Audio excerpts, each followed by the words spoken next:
संसार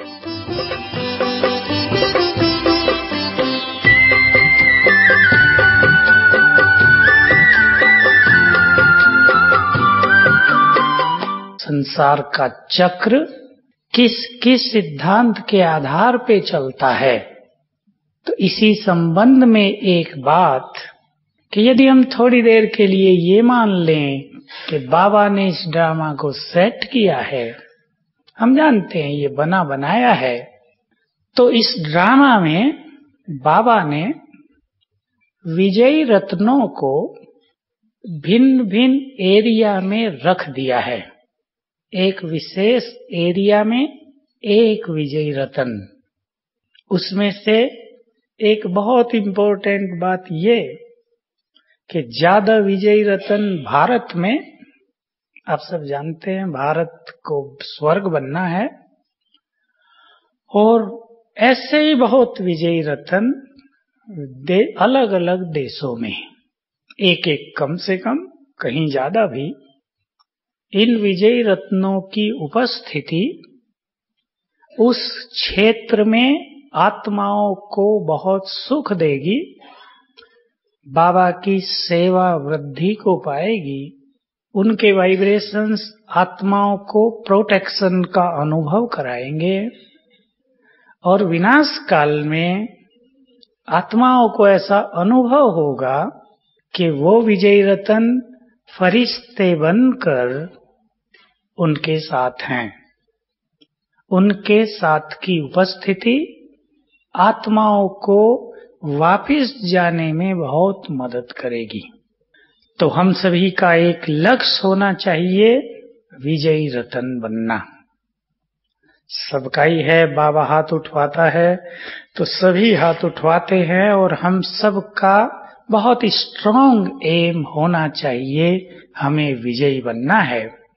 और विजयी बनने के लिए हमें यहाँ माया पर, अपने संस्कारों पर, समस्याओं पर विजय प्राप्त करनी है। तो बाबा की मुरली में हमेशा आता है विजयी रत्न कौन बनेंगे, पास विद ऑनर कौन होंगे, और उसके लिए ये आवश्यक है कि चारों सब्जेक्ट में हम परफेक्ट हों। उसमें से एक हमारा इम्पोर्टेंट सब्जेक्ट योग है, जो शेष 3 सब्जेक्ट को परफेक्ट करने में भी पूरी मदद करता है। परंतु ज्ञान और योग दोनों आपस में बहुत गहराई से जुड़े हुए हैं। हमारे पास जितना अधिक ज्ञान का बल होगा, उतना ही अच्छा योग हमारे अभ्यास में आएगा, अनुभव में आएगा। हम अपने योग को बढ़ाने के लिए ज्ञान की शक्ति को बढ़ाएं। हमें अपनी पालना स्वयं करने का सीख लेना है कि एक अव्यक्त मुरली पढ़कर रोज उसका सार लिखना 10-12 लाइनों में। इसको यदि आप अपने जीवन में, अपनी दिनचर्या में आवश्यक अंग बना लें, तो ज्ञान की पालना स्वयं ही स्वयं की कर सकेंगे। क्योंकि सबसे ज्यादा कमी किसी मनुष्य को होती है ज्ञान की पालना की। बहुत अच्छी अच्छी बातें हमारे पास हैं, लेकिन समय पर हम भूल जाते हैं। स्वीकार है आपको ये सजेशन? स्वीकार है? अगर आप रोज न कर पाए किसी कारण, तो वीक में 3 बार तो करना ही है। इससे क्या फायदा होगा, अब हम इसको लेकर चलते हैं। जब आपके पास समस्या आती हैं, विशेष रूप से कलयुग के अंत में परिस्थितियां, समस्याएं हमारी स्थिति को डाउन करती हैं। परिस्थितियों में और समस्याओं में ज्ञान का बल ही सबसे बड़ा बल है। योग तो लगता नहीं समस्याओं में, हमारे पास ज्ञान की पावर होनी चाहिए। मैं अपने आप को अनेक अनुभव सुना सकता हूं जो हमें मदद करते हैं ज्ञान का बल योग युक्त रहने में। मैं उन अनुभवों को न सुनाकर उनका जो सार है वो आपके सामने रख दूं। बाबा में विश्वास, ये तो हम सब कहते हैं, लेकिन मैं 2 चीज और इसमें ऐड करूं। बाबा की शक्तियों में विश्वास, बाबा के सहयोग में विश्वास। बहुत इंपॉर्टेंट चीज है। बाबा की शक्तियों को हम सब जानते हैं, वो ऑलमाइटी है। उससे बड़ी शक्ति किसी के पास नहीं है। हमें ये विश्वास हो कि वो हर समय हमारी मदद के लिए तैयार है, हर समय। तो ये विश्वास उसकी मदद का अनुभव कराएगा और उसकी मदद से हमें अनुभव बढ़ता जाएगा कि वो हमारे बुलाने से तुरंत हमारी मदद के लिए आ जाता है। आप सभी ने इंडियन माइथोलॉजी की एक छोटी सी स्टोरी सुनी होगी, बाबा की मुरली में आता है, इसलिए आप जानते होंगे कि माया ने मगर को पकड़ लिया, हाथी को पकड़ लिया था। मगर ने हाथी को पकड़ लिया था। एक कहानी है शास्त्रों में कि एक हाथी था, वो बहुत बड़ा भक्त था विष्णु का। एक दिन वो पानी पीने के लिए जो सागर में गया तो उसका पैर मगर ने पकड़ लिया। वो मगर उसको खींचने लगा पानी में। उसको याद आई विष्णु की। उसने एक फूल चढ़ाया विष्णु पर और याद किया कि अब मुझे बचाओ। तो वहां दिखाया है शास्त्रों में कि विष्णु जो शेष शैया पर लेटा हुआ है वो तुरंत उठकर दौड़ता है। लक्ष्मी कहती है कि चप्पल तो पहन जाओ। विष्णु कहते हैं नहीं, भक्त डेंजर में है, चप्पल नहीं पहननी है। और विष्णु आकर मगर को मारते हैं सुदर्शन चक्र से और हाथी को फ्री करते हैं। ये एक छोटी सी कहावत है, इसलिए इंडियन माइथोलॉजी में ये एक प्रसिद्ध कहावत है कि भगवान भगत पर आपदा आने से नंगे पैर दौड़ आते हैं। तो हमें अपने से बात करनी है। जब भगवान अपने भक्तों की रक्षा करने के लिए दौड़ सकता है तो क्या वो अपने बच्चों की बात नहीं सुनता? वो अवश्य सुनता है। हमें इसमें फेथ हो जाए। बाबा ने कहा भी, एक मुरली में था 18 जनवरी की मॉर्निंग मुरली में, कि बाबा तुम्हारा क्विक सेवाधारी है। जब तुम बुलाते हो मैं दौड़ा चला आता हूं। हम इस बात में विश्वास पैदा करें और अपनी सभी समस्याओं में बाबा को याद करेंगे, इससे बहुत मदद मिल जाएगी। दूसरा अनुभव, जैसे बाबा सर्वशक्तिवान है, जैसे वो हमें बहुत ज्यादा मदद करता है, वैसे ही हमें विश्वास होना चाहिए अपनी शक्तियों में, अपने संकल्पों में। मैं एक बात जो बार बार अपने को याद दिलाता हूँ और क्लासेज में भी सबको याद दिलाता हूँ, बहुत इम्पोर्टेंट है हम सबके जीवन के लिए। बाबा के ही महावाक्य हैं कि संसार में मनुष्य भी अपने बड़े बड़े काम विल पावर के आधार से करते हैं। तुम्हारे साथ है परमात्म विल पावर। तुम अपने संकल्प के द्वारा ही जो कुछ करना चाहो कर सकते हो, क्योंकि स्वयं परमात्मा ने तुम्हें अपनी सारी शक्तियां विल की हैं। बाबा ने ऐड किया, इसमें तरीका बताया, विधि बताई कि ऐसा सोचो कि ये कार्य होना ही है, तो वो अवश्य हो जाएगा। तुम्हारे अपने निगेटिव संकल्प ही विघ्न पैदा करते हैं। तो मेरे अपने जीवन का पिछले कई सालों का और पिछले 6 मास का बहुत ज्यादा एक्सपीरियंस हो गया कि हम परमात्मा विल पावर हमारे पास है, इस नशे में स्थित होके संकल्प से सब कुछ कर सकते हैं। हमें अपने संकल्पों में फेथ हो।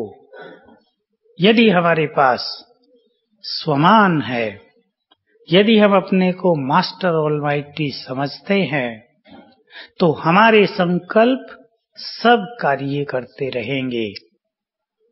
ऐसी प्रैक्टिस हमें करनी चाहिए। जब आपके पास समस्याएं आ जाएं, आप उस समय उसका पॉजिटिव हल ही सोचें कि ऐसा ही होगा, यही होगा। ये न सोचें कि पता नहीं होगा या नहीं होगा, सहयोग मिलेगा या नहीं मिलेगा, ऐसा ही होना है। अगर आप यही सोचेंगे तो वैसा ही होगा। मैं एक दीदी के साथ हुई बाबा की बात सुनाया करता हूँ। दीदी बड़ी मनमोहिनी दीदी जब थी, तो एक बार अव्यक्त बाबा ने उनसे कहा था, ये बात प्रिंट हुई है या नहीं मुझे याद नहीं, कि जैसे अब तुम कहते हो कि जो कुछ ड्रामा में होगा वो हो जाएगा, निश्चिंत रहो, वैसे ही एक समय आएगा जब तुम संपूर्णता के समीप जाओगे तो तुम कहोगे जो हम सोचेंगे वही होगा। हमारे संकल्प और ड्रामा दोनों पैरेलल चलने लगेंगे। ये हम सभी को करके देखना है। इसलिए जब जीवन में समस्याएं आती हैं तो अपने जीवन में एक नियम बहुत स्ट्रांगली साथ रखना है कि हमें 2 चीज मिस नहीं करनी, अमृत वेले का योग और मुरली। अधिकतर आत्माओं के साथ ये होता है कि जब समस्या आई तो पहले अमृत वेला मिस करते हैं, फिर मुरली मिस करते हैं। इससे समस्या बढ़ती जाती है। तो समस्याओं के समय ज्ञान का बल हमें समस्याओं से मुक्त बनाएगा। मैं आपका ध्यान 2 धारणाओं की ओर ले चलूं जो हमें योग युक्त करने में मदद करते हैं। पहली धारणा है, बहुत सिंपल भी है और बहुत आवश्यक भी है, सभी आत्माओं के लिए प्यार। हम निगेटिव हो जाते हैं दूसरों के लिए, हमारे मन में घृणा हो जाती है, रिवेंजफुल हो जाते हैं, या वो लोग जो हमारी ग्लानि करते हैं, हमें डिफेम करते हैं, उनके लिए हमारी भावनाएं चेंज हो जाती हैं। इस सब का इफेक्ट हमारे ऊपर आता है। इसलिए सब आत्माओं से प्यार रखना ये योग युक्त होने के लिए आवश्यक है।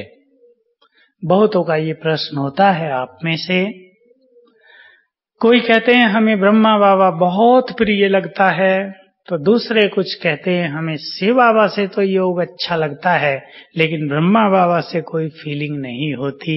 हम ब्रह्मा बाबा का चित्र देखते हैं तो हमें कुछ एक्सपीरियंस नहीं होता।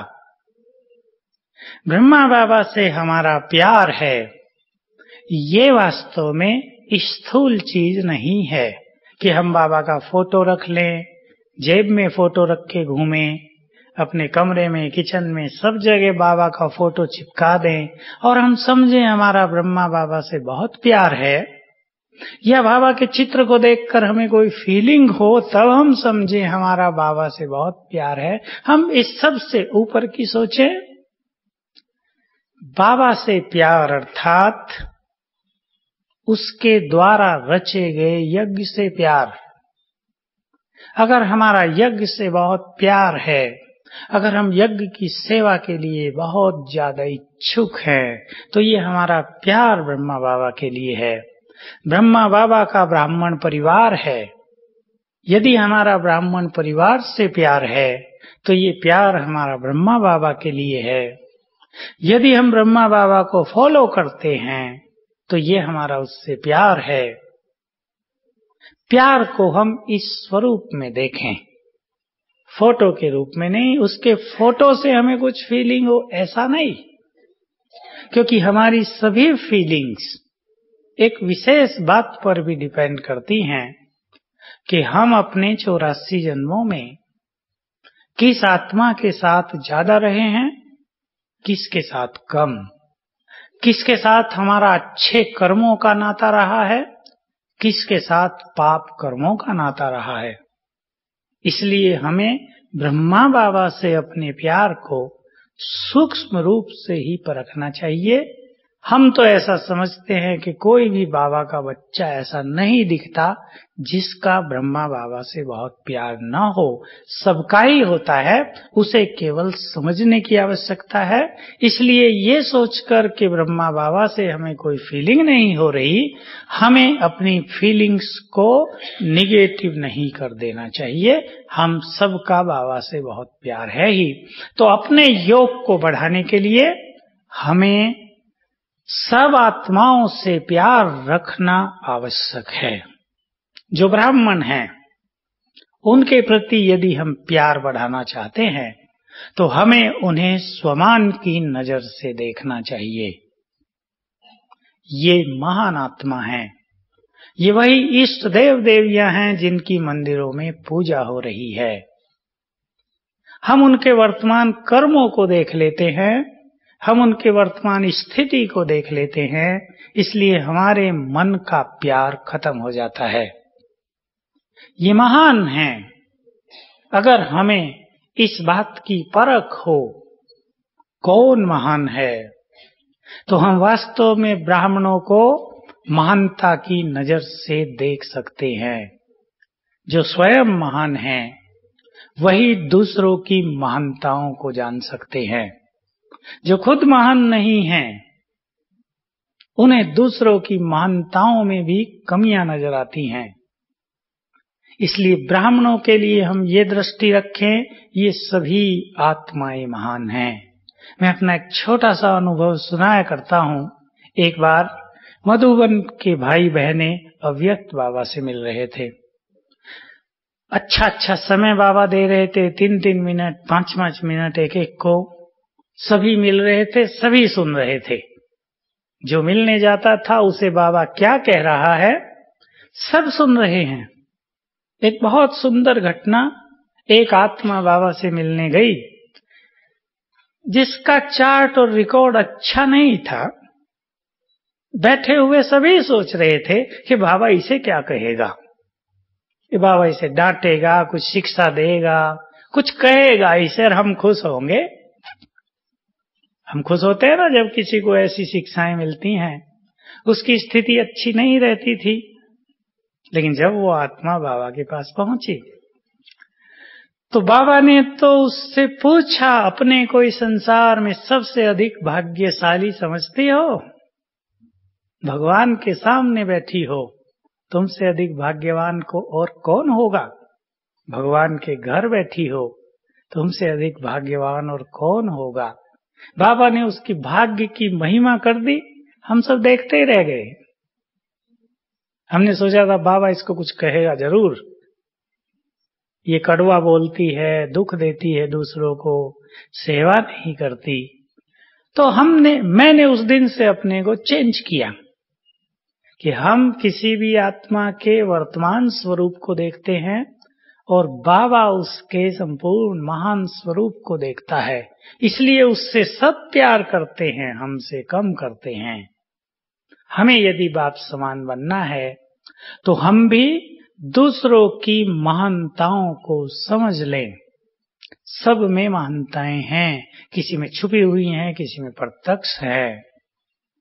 महानताओं की नजर दूसरे की भावनाओं को भी बदल देती हैं।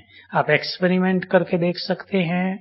कोई व्यक्ति जो आपको डिफेम करता है, कोई व्यक्ति जो सदा आपका पोजीशन करता है, उसको आप इस फीलिंग से देखो कि ये एक महान आत्मा है, उसकी सब भावनाएं बदल जाएंगी। उसकी निगेटिविटी खत्म हो जाएगी। इसलिए ये आवश्यक है कि हम अपने आपसी संबंधों को स्वीट बनाने के लिए सभी को महानता की नजर से देखें, क्योंकि ये बहुत बहुत इम्पोर्टेंट बात है। मैं एक दूसरा उदाहरण दे दूं। अभी अभी जगदीश भाई ने जब शरीर छोड़ा तो गुलजार दादी 3 मैसेज लाई थी।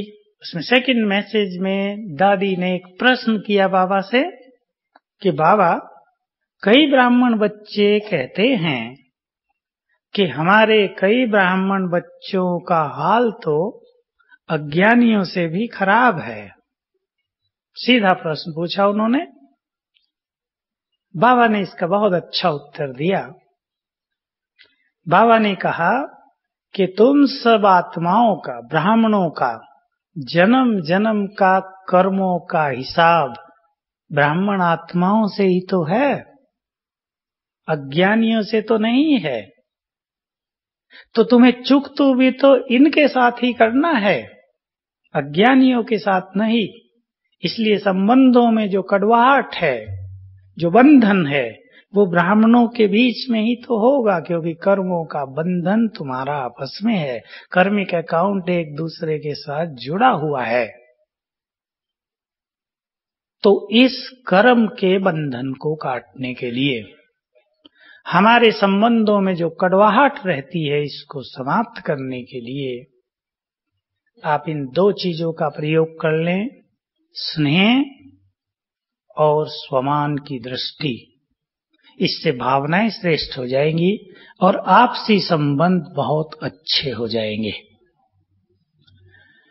दूसरी धारणा है सरलता, इजी नेचर।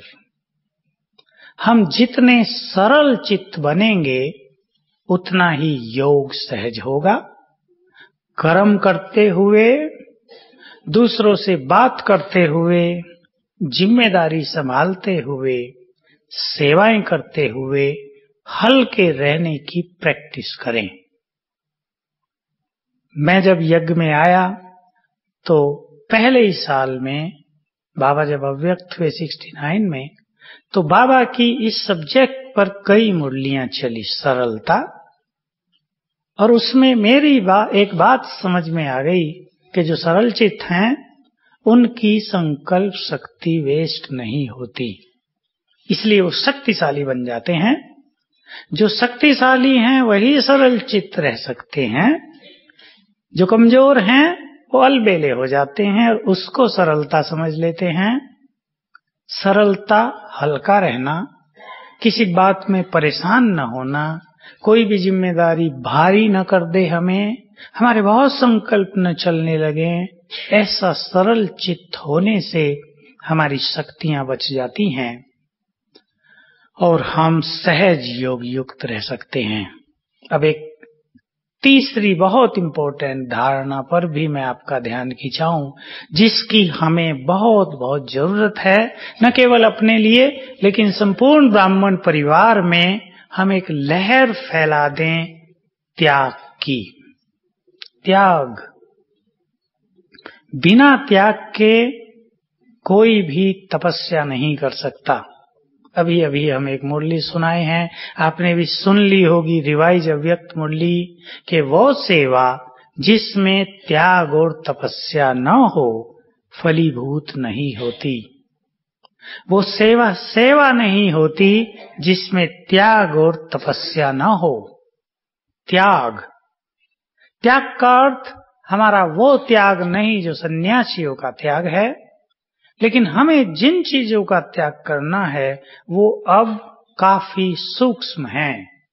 उसमें जैसे इच्छाओं का त्याग, एक्सपेक्टेशंस का त्याग, कामनाओं का त्याग।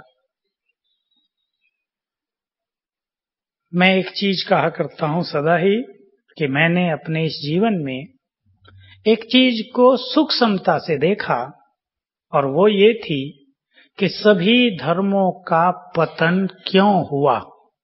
उसमें भी मैंने विशेष रूप से देखा सन्यास धर्म को। सन्यास जिसमें एक सन्यासी बहुत बड़ा त्यागी होता था, सन्यासी के लिए ये नियम होता था कि वो 3 दिन से ज्यादा किसी भी जगह पर नहीं रहेगा। जिसके लिए नियम होता था वो जब एक जगह छोड़कर दूसरी जगह जाएगा तो वहां की सभी चीजें वहीं छोड़ जाएगा। वो शिष्य भी नहीं बनाएगा, वो केवल तपस्या करेगा। आज वो सन्यासी नीचे उतर आ गए, उनका पतन हो गया। क्या कारण रहे? उन सब कारणों को ध्यान में रखते हुए मैं सभी से और अपने से एक बात कहता हूं कि हम सभी को जिन्हें तपस्या का सुख लेना है, जिन्हें भगवान से मिलन का निरंतर अनुभव करना है, जिनके पास सबसे सुंदर अवसर है, जितना समय चाहें उसकी कंपनी में रहें, उसकी किरणों के नीचे रहें, उसको फ्रेंड बनाकर रखें, उन्हें एक ही लक्ष्य बना लेना चाहिए कि इस समय स्पिरिचुअलिटी ही सबसे अधिक वैल्यूबल है, बाकी कोई चीज नहीं। इसको हम एक व्रता कह दें। संसार में किसी भी धर्म और सन्यास में पतन तब हुआ जब लोगों ने मान और पद को इम्पोर्टेंट चीज समझ लिया। मान और पोजीशन, हमें इन दोनों से ऊपर उठ जाना है। तीसरी चीज हुई श्यान। श्यान मीन्स ठाट बाट। तो ये स्थूल सभी चीजें केवल सेवा के लिए हैं, केवल यूज करने के लिए हैं। ये हमारा लक्ष्य नहीं है। हम ये पक्का कर दें और एक स्लोगन अपने पास रख लें कि सूक्ष्म इच्छाओं में हमारी शक्तियां नष्ट हो जाती हैं, स्पिरिचुअल पावर नष्ट हो जाती है इच्छाओं के कारण। इसलिए मान प्राप्त करना, इसको अपना लक्ष्य न बनाएं। इस त्याग की बहुत आवश्यकता है। बाबा साकार में थे, बाबा को देखने वाले हम सभी अलग अलग एंगल से उसको देखते रहे हैं। किसी ने बाबा के प्यार को एप्रिशिएट किया है, किसी ने बाबा की पालना को, किसी ने बाबा के कई गुणों को और धारणाओं को। लेकिन मुझे जो चीज बाबा की अट्रैक्ट करती थी तब भी और अब भी, बाबा का त्याग और उनकी तपस्या। क्योंकि स्पिरिचुअलिटी का अट्रैक्शन बिना त्याग के नहीं होता। इसलिए विशेष रूप से हमें ध्यान देना है कि कोई भी इच्छा, किसी अपॉर्चुनिटी को प्राप्त करने की भी इच्छा, जिसके कारण हम परेशान हो रहे हों, वो हमें नहीं होनी चाहिए। हमें यदि कोई अपॉर्चुनिटी भी लेनी है, कोई अवसर भी लेना है, तो योग्यता के आधार पर लेना चाहिए, अधिकार से लेना चाहिए। मैं एक और स्लोगन आपके सामने रख दूं। किसी भी अयोग्य व्यक्ति को यदि कोई अधिकार प्राप्त हो जाए, ध्यान से सुनेंगे आप, किसी भी अयोग्य व्यक्ति को यदि कोई अवसर प्राप्त हो जाए तो उससे पूरी ऑर्गेनाइजेशन कमजोर पड़ जाती है। किसी भी अयोग्य व्यक्ति को यदि अधिकार या अवसर मिल जाए तो कोई भी ऑर्गेनाइजेशन, संसार में कोई भी संगठन कमजोर हो जाएगा। इसलिए हमें, यदि हम योग्य हैं तो अधिकार से हमें अवसर लेने चाहिए, मांग कर नहीं। ये जो मांगने की इच्छा है, इससे हमारी रॉयल्टी और हमारी सूक्ष्म शक्तियां नष्ट हो जाती हैं।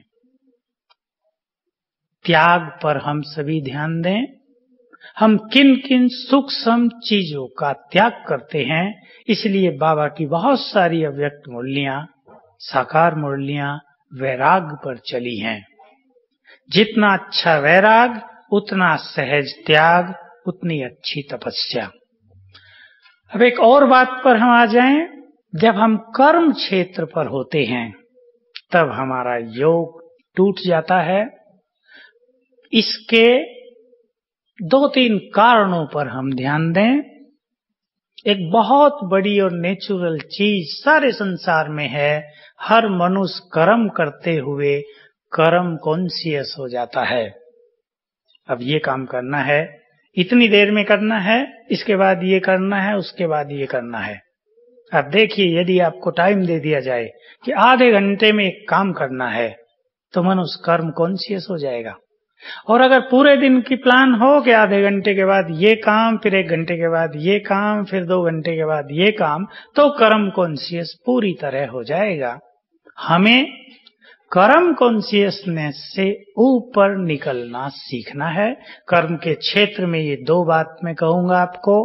हर कर्म का आनंद लेना सीखें और हर कर्म करते हुए सच्चे दिल से काम करते हुए, केयरफुल्ली काम करते हुए भी कर्म की कॉन्शियसनेस से परे रहना, ये कला है। ये हर एक को स्वयं सीखनी है और मेंटली अपने को पहले तैयार करना है कि हर कर्म का आनंद लेना है। कुछ कर्म ऐसे आपको करने होते हैं जो आप करना नहीं चाहते, उनको भी आप आनंद पूर्वक करना सीखें। आपको करना ही है, जब करना ही है तो आनंद पूर्वक करना है, परेशानी से नहीं, हल्के मन से नहीं, निगेटिव माइंड से नहीं, उसको अच्छे मन से करना है, तो हमारा कर्म योग बहुत अच्छा हो जाएगा। कर्म योग करते हुए हम कुछ प्रैक्टिसेस अवश्य रखें, क्योंकि जब हम कर्म करते हैं तो हमारे ऊपर इन 3 चीजों का इफेक्ट होता है, कर्म का, साथियों का, चारों ओर के वातावरण का। ये 3 चीजें बड़े नेचुरल रूप से मनुष्य को कर्म करते हुए प्रभावित करती हैं। वातावरण के प्रभाव से और मनुष्य आत्माओं के प्रभाव से मुक्त रहने के लिए हमें या तो अशरीरीपन का अभ्यास या स्वमान का अभ्यास करते ही रहना चाहिए। बाबा ने भी अपनी अभी की मुरली में ये अभ्यास हम सभी को विशेष रूप से दिया। मैं आत्मा करावनहार हूं, ऐसा अभ्यास करें। इससे चारों ओर फैलने वाले वाइब्रेशंस वातावरण को चार्ज करेंगे। हमें वातावरण के अधीन नहीं होना चाहिए। इसके लिए आप एक विशेष स्वमान अपने पास रख लें, मैं मास्टर क्रिएटर हूं। आप मान लो किसी ऐसे स्थान पर जाते हैं जहां आपको लगता है कि यहाँ वातावरण अच्छा नहीं है, यहाँ हमारा योग अच्छा नहीं लग रहा है, यहाँ फीलिंग्स अच्छी नहीं हो रही हैं। आप सोचते हैं यहाँ से हम चलें। 2 तरह के लोग हो सकते हैं, एक भागने वाले, दूसरे उस स्थान को बदलने वाले। जो भागने वाले हैं वो सदा ही भागते रहेंगे, क्योंकि जब वो दूसरी जगह जाएंगे वहां भी अच्छा नहीं मिलेगा, वहां से भी भागेंगे। तीसरी जगह जाएंगे, वहां भी कुछ परिस्थिति आ जाएंगी, वहां से भी भागेंगे। लेकिन यदि हमें नशा हो जाए, हम मास्टर क्रिएटर हैं। एक योगी वातावरण को चार्ज कर सकता है। जब भक्ति में मंत्रों के द्वारा वातावरण को चार्ज कर दिया जाता है, तो क्या हम ऑलमाइटी के योग के द्वारा वातावरण को चार्ज नहीं कर सकते? हम इसमें विश्वास ले आएं कि हम मास्टर क्रिएटर हैं। उस समय आप स्थित कर दें स्वयं को, मैं मास्टर ज्ञान सूर्य हूं, मुझसे चारों ओर किरणें फैल रही हैं। ये बाबा का महावाक्य है। तुम यदि किसी भी स्थान के वातावरण को बदलना चाहते हो तो मास्टर ज्ञान सूर्य के नशे में स्थित हो जाओ। तो हम मास्टर क्रिएटर हैं। चाहे आपको अपने घर का वातावरण बदलना है, सेवा स्थान के वातावरण को पावरफुल बनाना है, आप जहां जॉब करते हैं उस स्थान को पावरफुल करना है, पॉजिटिव करना है, आप कर सकते हैं स्वमान में स्थित होकर। एक बहुत अच्छा अभ्यास पिछली बार भी मैंने सुनाया था और आप सभी उसको अच्छी तरह कर रहे होंगे। जिन्होंने नहीं सुना हो फिर सुन लें।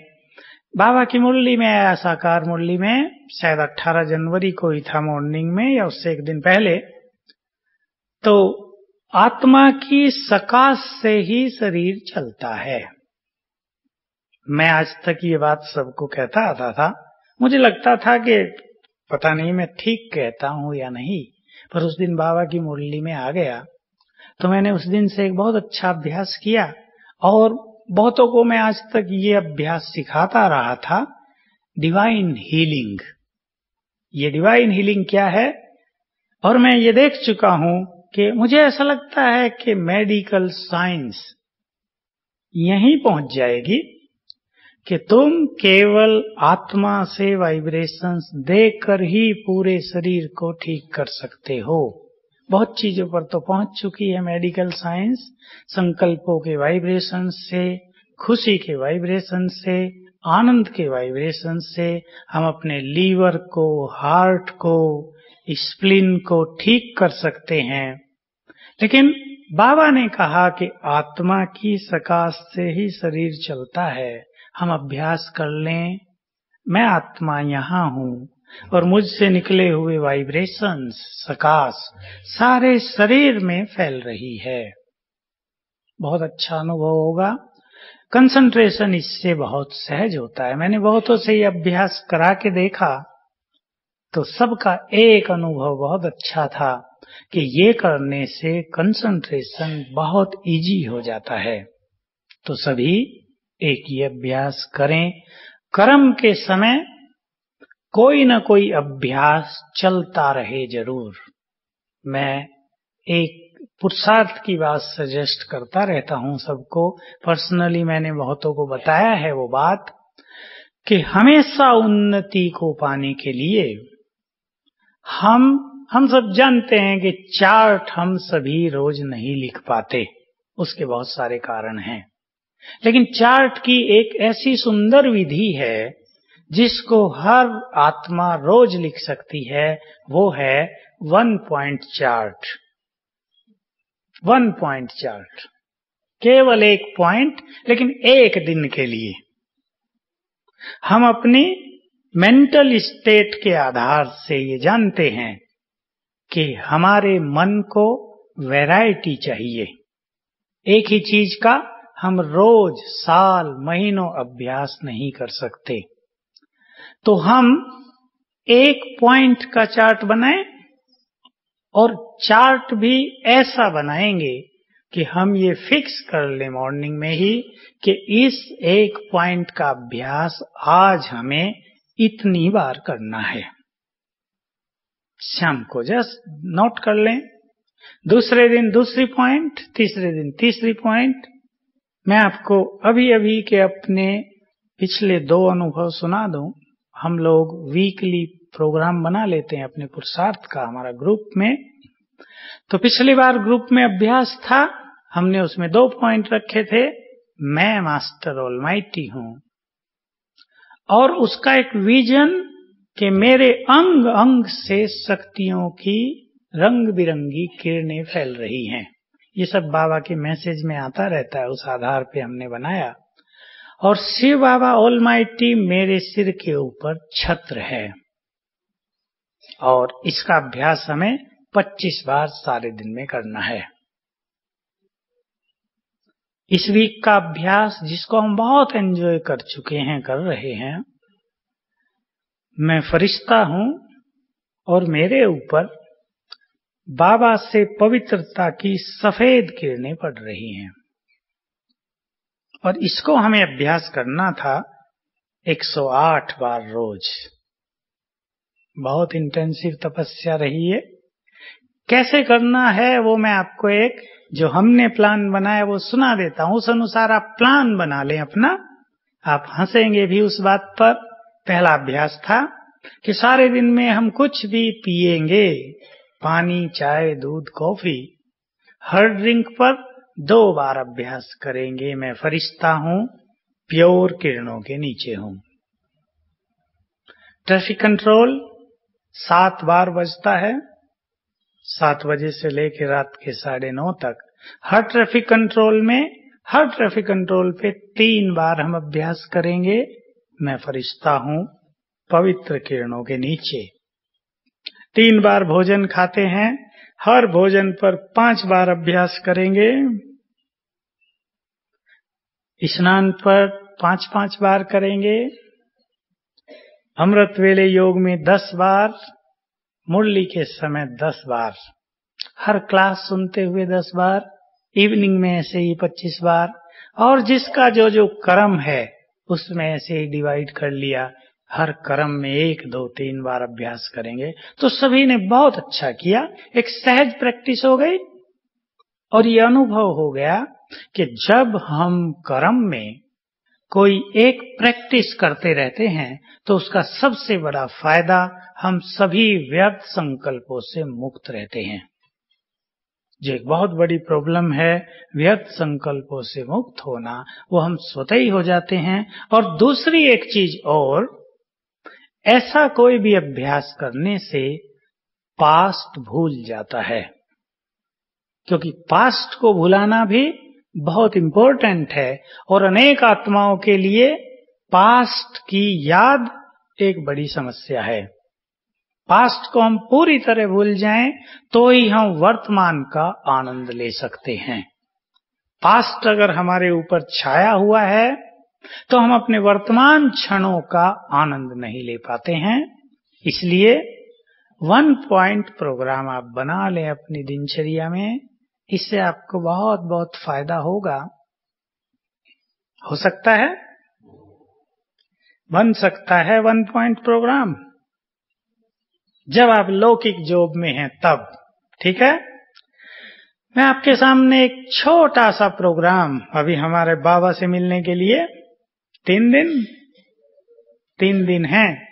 3 दिन हम सभी कुछ अच्छे अभ्यास कर लेंगे अपनी दिनचर्या में ही, क्लासेस सुनते हुए सवेरे शाम।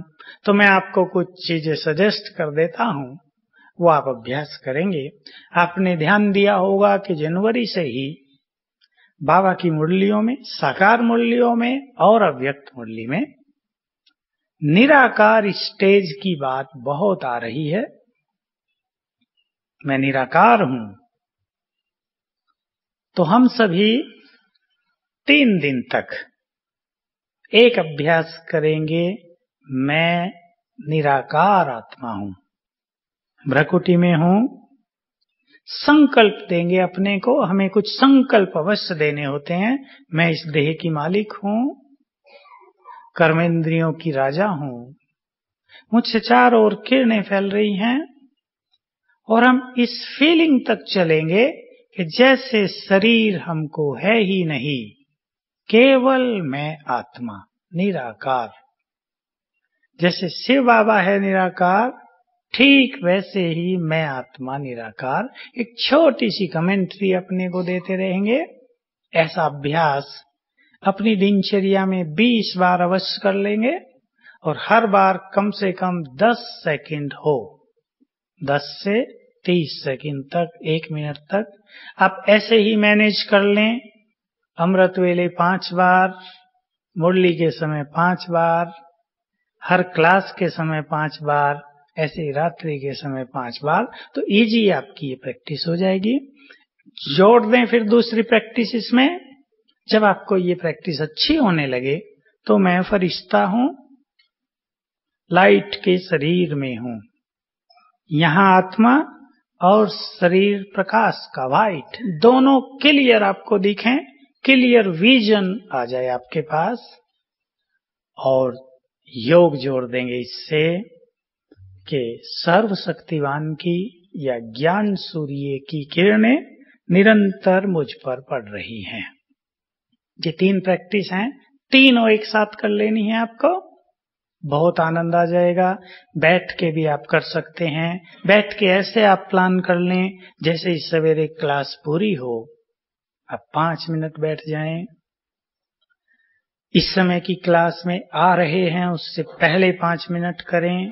क्लास के बाद आप अपने रूम में जाएंगे, वहां कर लें।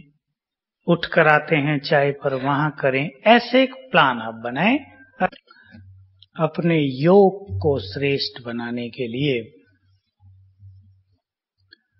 हमें अपने संपूर्ण जीवन में भोजन और नींद, इनका एक अच्छा बैलेंस रखना चाहिए। इस बात की जानकारी बहुत आवश्यक है हम सब के लिए कि यदि हमारा ब्रेन शक्तिशाली नहीं है तो हमारा योग शक्तिशाली नहीं होगा। कुछ लोग ऐसा कर देते हैं, बहुत ज्यादा भोजन छोड़ देते हैं या नींद बहुत कम कर देते हैं। किसी को जब ज्यादा लगन लगती है कि जल्दी परफेक्ट होना है, बाप समान बनना है, तो उस ज्यादा लगन में इन दोनों चीजों का त्याग कर देते हैं। मैंने पहले भी एक क्लास में ये बात कही थी कि बहुत भाई बहनें ऐसा सोचते हैं कि ममा तो 2 बजे उठती थी, 2:30 बजे उठती थी, हमें भी उठना चाहिए। बात तो ठीक है, 2-2:30 बजे योग बहुत अच्छा होता है। मैं पूछा करता हूं उन सब से कि जिसने आपको ये बताया है कि मामा 2:30 बजे उठती थी, उससे आपने ये पूछा कि मामा कितने बजे सोती थी? पता है आपको कितने बजे सोती थी? 9 बजे। उस समय यज्ञ की दिनचर्या ऐसी थी कि 9 बजे सभी की छुट्टी हो जाती थी और सभी सो जाते थे। 9 बजे सो के 5:30 बजे उठना और 2:30 बजे उठना इजी है, लेकिन कोई 11 बजे सोए और फिर 2:30 बजे उठे तो क्या होता है प्रैक्टिकली? 2:30 बजे उठते हैं, 2:30 से 4 तक योग होगा बस। उसके बाद नींद आएगी, थकान होगी, और यदि चाय पी के नींद को जीत लिया तो सारा दिन नींद आएगी, इरिटेशन होगा। उससे धीरे धीरे ब्रेन की कमजोरी बढ़ती जाएगी। इसलिए हमें इस बात को ध्यान रखना है कि हमारा ब्रेन सदा ही शक्तिशाली रहे, हेल्दी रहे। भोजन का इतना त्याग नहीं कि ब्रेन कमजोर हो जाए और इतना ज्यादा भी नहीं कि ब्रेन डल हो जाए। ये दोनों बातें हैं। बहुत कम सोने से ब्रेन वीक होता है, बहुत कम खाने से ब्रेन वीक होता है, बहुत ज्यादा सोने से ब्रेन डल होता है, बहुत ज्यादा खाने से ब्रेन डल होता है। तो हमें एक अच्छा बैलेंस नींद और डाइट का रखना चाहिए। ये हमें खुद समझ में आ जाए। हम भोजन उतना करते हैं ताकि पेट शरीर भारी न हो। हमें नींद से पता चलता है कि हमारी नींद पूरी हो गई। इसके अलावा किसी का शरीर कमजोर है, उसे थोड़ी ज्यादा नींद चाहती है। किसी को डायबिटीज है, उसको 7 घंटे चाहती है। कोई हेल्दी है, वो 6 घंटे में फ्रेश हो जाते हैं। इसलिए खुद ही अपने शरीर के अनुसार समझ लेना चाहिए हमें नींद कितनी चाहिए। साउंड स्लीप होगी, थोड़ी नींद में हमारा काम चल जाएगा। नींद को कभी जबरदस्ती रोकना नहीं चाहिए चाय पीकर। कई लोग हमने देखा रात को योग करते हैं, चाय का थर्मस पास रख लेते हैं, नींद आई चाय पी, जाग गए, फिर योग किया, नींद आई फिर चाय पी। इससे ब्रेन धीरे धीरे कमजोर हो जाएगा। हमें बहुत नेचुरल रूप से ये सब चीजें अभ्यास करनी है। योग एक ऐसा विषय है कि उसका संबंध वास्तव में घंटों से नहीं, स्थिति से है। अगर हम बहुत थोड़ा योग एक पावरफुल स्थिति में करते हैं तो हमें बहुत ज्यादा प्राप्तियां होती हैं, और हम बहुत देर जाग रहे और हमारा योग साधारण है तो उससे कम प्राप्तियां होती हैं। इस एक बात का सभी ध्यान रखेंगे। दूसरी चीज, हमारे विचार जितने महान होंगे योग उतना ही श्रेष्ठ होगा। विचारों की महानता हमारे संपूर्ण अलौकिक जीवन को महान बनाने के लिए आवश्यक है, क्योंकि न केवल हमें योग चाहिए लेकिन हमें अपने जीवन को देवत्व की ओर भी ले चलना है। बाबा ने आज की मुरली में भी था, योग करने से मुक्ति, मन मना भव से मुक्ति, मद्याजी भव से जीवन मुक्ति, ऐसी बात बाबा रोज करते हैं। हम जानते हैं योग से विकर्म विनाश होंगे, योग से ही शक्तियां आएंगी, लेकिन इनके अलावा भी हमें बहुत कुछ चाहिए। वो सब प्राप्त करने के लिए एक धारणा है, ऊंचे विचार, महान विचार। हम सभी अपने विचारों पर एक नजर डालेंगे। हमारे विचार यदि मैंपन से जुड़े हुए हैं, हमारे विचारों में यदि स्वार्थ भावना है, हमारे विचारों में यदि लेने की भावना है, लेना, तो ये छोटे विचार हैं। हमें अपने विचारों को महान करना है दातापन के स्वरूप के द्वारा, विश्व कल्याणकारी की भावना के द्वारा, मैंपन और स्वार्थ की भावनाओं से ऊपर उठकर। और हम एक ही चीज यदि याद रख लें, स्वमान से विचार महान होते हैं। जितनी श्रेष्ठ स्मृति उतने विचार महान होते हैं। और ये बहुत बहुत आवश्यक है, हमारे विचार महान हो। हमारे महान विचार हमारी पर्सनैलिटी को महान बना देते हैं, हमारे व्यक्तित्व में आकर्षण भर देते हैं। हमारे महान विचार हमें अनेक छोटी छोटी समस्याओं से, उलझनों से मुक्त कर देते हैं। जिसके पास महान विचार हैं, वो व्यक्ति समस्याएं क्रिएट नहीं करता, समस्याओं का समाधान कर देता है। तो सूक्ष्म रूप से चेक कर लेंगे सभी, विचार महान हो। जैसे बाबा महान है, ब्रह्मा बाबा महान, जैसे हमारा लक्ष्य महान है, हमारा कार्य महान है, हम भगवान के मददगार हैं, कितना बड़ा काम है, ऐसे ही हमारे विचार भी महान हो। और इसी के साथ दातापन की भावना। मुरलियां चल चुकी हैं बाबा की इस पर। इस साल की पहली मुरली में आ गया, जो तुम्हें बद दुआएं देते हैं उन्हें भी तुम दुआएं दो। ये काम सबसे नहीं होता। जो बद दुआएं दे रहे हैं हम उन्हें बद दुआएं देते हैं, जो हमारे लिए विरुद्ध कर रहे हैं हम उनसे बदला लेना चाहते हैं, जो हमारा बुरा कर रहे हैं हम उन्हें नष्ट कर देना चाहते हैं। लेकिन जो दाता हैं, जिन्होंने अपनी फीलिंग्स को इतना ऊंचा उठा लिया है कि हम महान हैं, हमें तो देना है, वो दूसरों को शुभ भावनाएं, दुआएं दे सकते हैं। आप इस फीलिंग्स को अपने अंदर बढ़ाएंगे, हम दाता हैं, सब कुछ देने वाले। लेना केवल एक से, बाकी सब कुछ देना।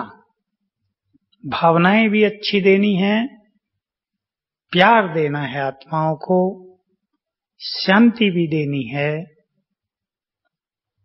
पालना भी करनी है। मुझे याद है पिछले साल का ही डबल फॉरेनर्स के लिए आया हुआ बाबा का अंतिम मैसेज मार्च के मास में मुझे बहुत काम आया है। तब से भी बाबा के पास ये मैसेज गया था आप सभी का कि बाबा हम बहुत बिजी रहते हैं सेवाओं में, स्थिति बहुत अच्छी नहीं रहती। बाबा ने कहा इसको सेवा में बिजी रहना न समझ के ऐसा समझो हम विष्णु समान हैं, सबकी पालना कर रहे हैं। पालना करने से जैसे माँ बच्चों की पालना करती है, वो परेशान नहीं होती, वो टेंशन में नहीं आती, पालना कर रही है, ये उसका कर्तव्य है। पालना करने में उसको खुशी और आनंद मिलता है। हम पालना करने वाले हैं, दाता हैं।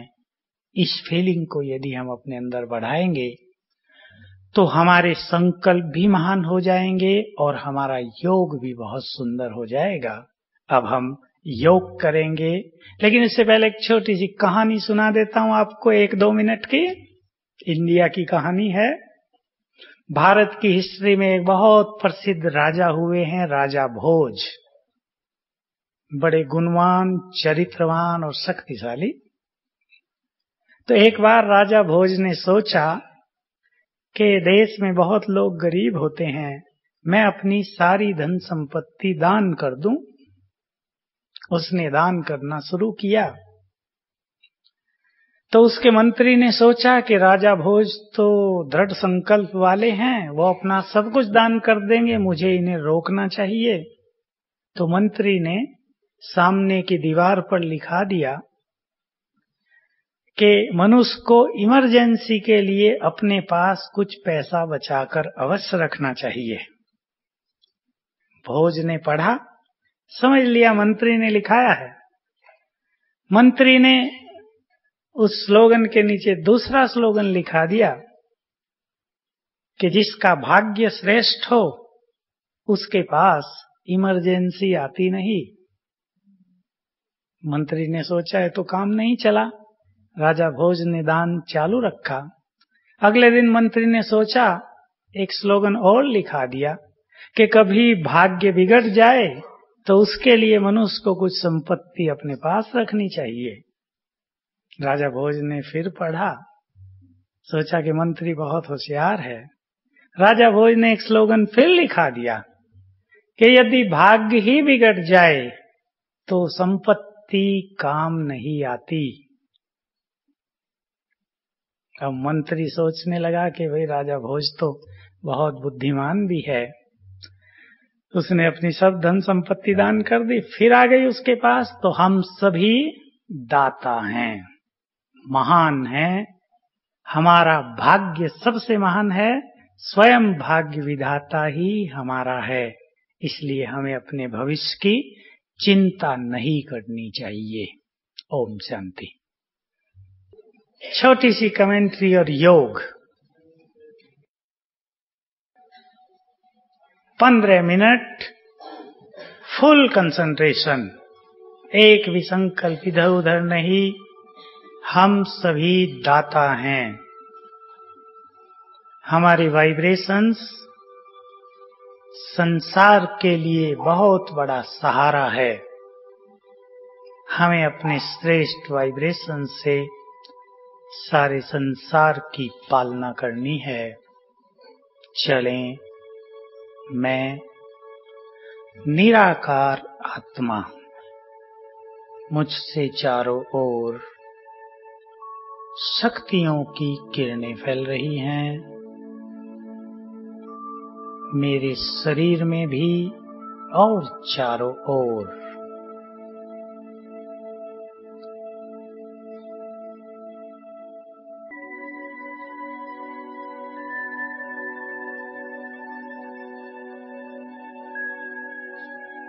मैं माइट हाउस हूँ।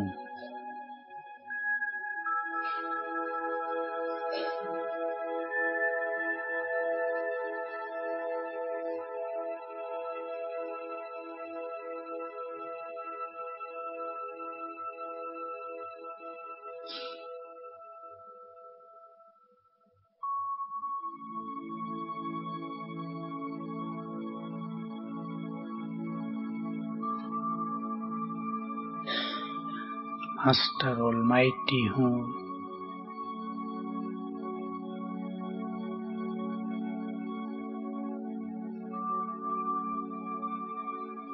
मेरे अंग अंग से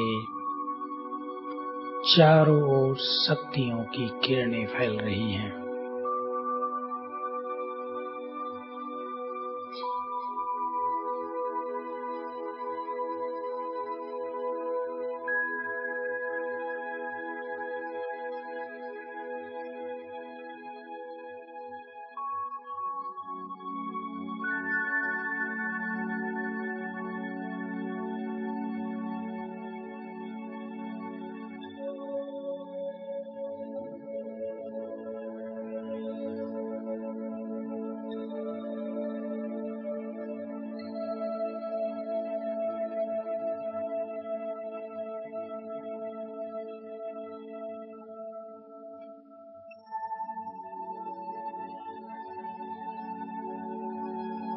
मैं आत्मा उड़कर चली परम धाम में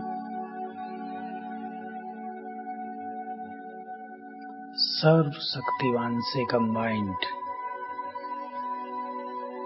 उसकी किरणें मुझ में समा रही है।